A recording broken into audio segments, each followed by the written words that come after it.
Je m'appelle Apolline Convain, je suis journaliste pour Le Figaro, en reportage au sud Liban, aux côtés de la FINUL. La FINUL, c'est la force intérimaire des Nations Unies au Liban. Depuis 1978, l'ONU déploie des soldats dans cette région qui est le théâtre de violents affrontements entre Israël et le Hezbollah, une organisation armée et politique chiite soutenue par l'Iran.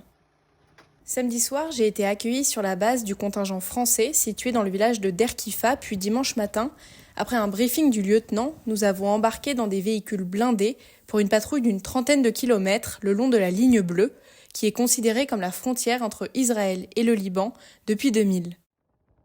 Ce qui est frappant, c'est ces bombardements, mais aussi de voir que de nombreuses maisons ont été détruites à l'explosif après la signature du cessez-le-feu de novembre 2024, parce que l'armée israélienne continue de faire des incursions au Liban quasi quotidiennement aujourd'hui.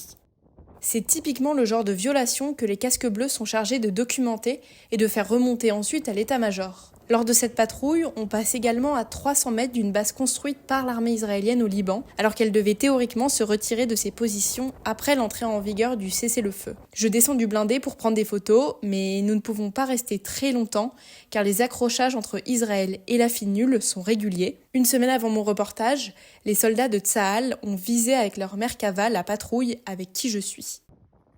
La FINUL, elle permet à la communauté internationale d'avoir un œil au sud Liban et de documenter ce qu'il s'y passe. J'ai parlé des maisons détruites après le cessez-le-feu, mais il y a aussi les routes dégoudronnées pour que les habitants ne reviennent pas, mais surtout les drones israéliens qui survolent quotidiennement le territoire libanais.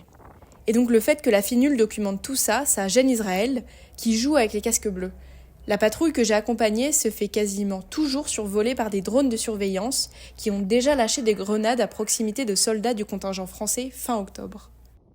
On sent une certaine exaspération, tension chez les soldats des casques bleus. Eux, ils sont là pour maintenir la paix, pas pour répliquer. Et ce n'est pas évident parce que cette posture leur est aussi reprochée par la population. Vu qu'ils aident l'armée libanaise à désarmer le Hezbollah, qui est l'une des clauses du cessez-le-feu, les habitants ont l'impression que la FINUL collabore avec Israël. Par exemple, ce jour-là, une autre patrouille du contingent français est bloquée par des habitants qui ne les ont pas laissés rentrer. Ça arrive régulièrement qu'ils se fassent caillasser, voire menacés avec des armes par des membres ou soutiens du Hezbollah. Ils sont pris en étau, ils poursuivent leur mission parce que même si beaucoup les accusent d'être inefficaces, eux me disent que s'ils n'étaient pas là, peut-être que le Hezbollah ne serait pas désarmé et peut-être que la guerre aurait repris. Je crois que c'est ça qui m'a le plus marqué dans ce reportage, c'est de voir l'ampleur de la violence qui se poursuit au sud Liban et qui empêche les habitants de revenir, et de voir face à ça des soldats des casques bleus qui tentent de maintenir la paix dans la limite de leur mandat, et de voir aussi l'armée libanaise qui n'est pas assez puissante pour défendre l'intégralité de son territoire.